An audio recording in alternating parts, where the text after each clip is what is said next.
There are two major techniques for doing remote exploration of a space. One is called telepresence, and telepresence is a technique that's used by the robotics community. And the idea is that an operator, a teleoperator, is controlling a robot that is moving through the environment, and so they can move to any position in that environment by physically moving this robot to a particular position. The other technique is called telereality.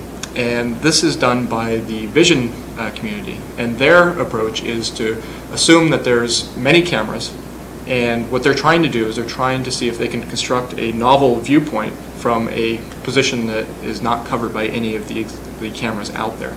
And so this technique is used in a lot of digital effects in movies.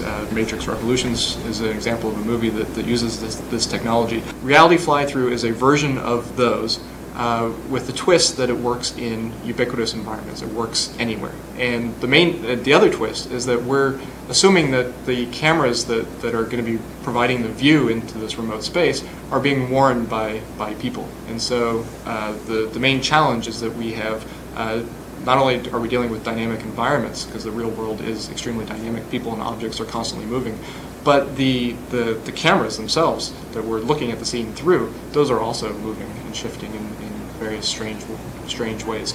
And so we don't have, because of that, we don't have very good location accuracy of the camera, so it's hard to know where the originals, or where the camera was when the image was originally taken.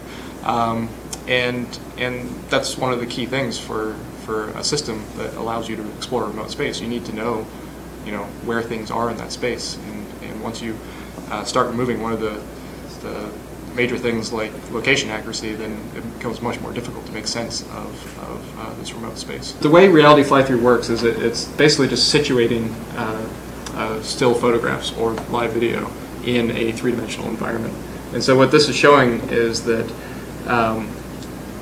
what we do is we actually project the image onto a screen that's some distance away from the image. And when the user is in virtual space, is standing at the same position as the camera, the image fills the entire screen.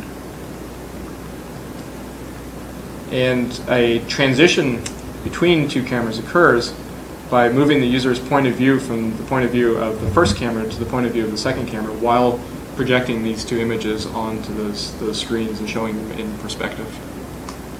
So basically what we're doing is we're cheating, and we're flattening space to 2 dimensions and then trying to reproject this in 3 dimensions.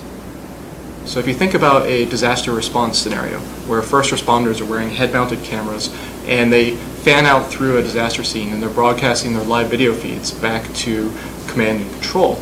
Command and control could then monitor these live video feeds and get situational awareness as they move through the scene on their own. So basically they don't have to rely on the positions and orientations of the cameras, they can move through the scene on their own.